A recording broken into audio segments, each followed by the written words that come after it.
Yes, sir. I was interested before you had mentioned a comparison between 19th century and 20th century America. I'd like to know if you think that that's, I don't see how that could be considered a legitimate comparison in terms of the fact that, there were unlimited resources essentially in the 19th century, and now we have a kind of very limited resource and allocation situation. At least this seems to be the thrust of a lot of economists. That's fundamentally wrong. And well, just let me before Sure, you go ahead. Sure. Let me finish the question. In the 19th century, when you had a completely free economy, you seem to have situations developing where tycoons would come along like Rockefeller or the railroad barons, essentially, and they'd come to dominate society. So is it not a choice?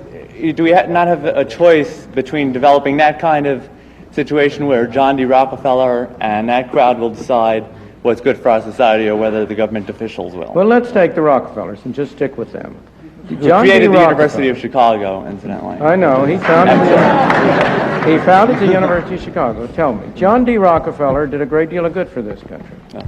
He developed and promoted. I'm not talking about his charitable activities. That was separate. Not even about the founding of the University of Chicago. But he developed into a major industry, the oil industry of refining, discovering, and making oil available. He reduced its cost. He never got a dollar from anybody with a gun. He got his money by selling people products at a lower cost than other people could provide it. His grandson, Nelson Rockefeller, did enormous harm to the country by operating through the political channel. Did either Tarbell have anything? If Nelson Rockefeller if we had the 19th century version, and Nelson Rockefeller, with all his accumulated wealth, had tried his hardest to spend that in such a way as to reduce the freedom and the affluence of other people, he could not have come close to achieving what he did achieve in that direction as a political figure. He couldn't even have afforded to put up the Albany Mall,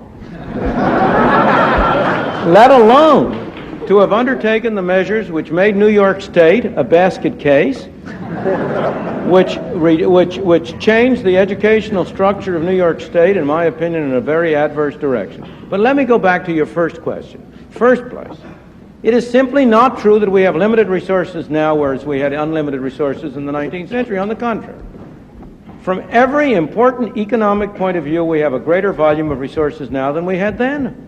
Tell me, in 1850, how much oil did we have? It hadn't been discovered. It was useless. We had no oil. The first oil well was discovered, was drilled in Titusville in 1858.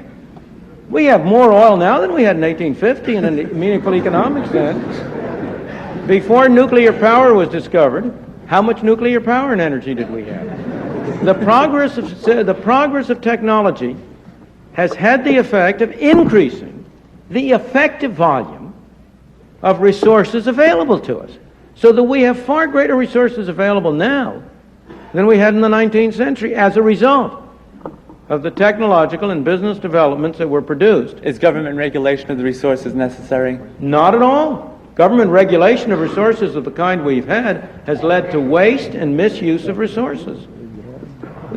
So that, really, go back, look at your analysis. What matters are the resources that are available to be used, not those that will be discovered later on.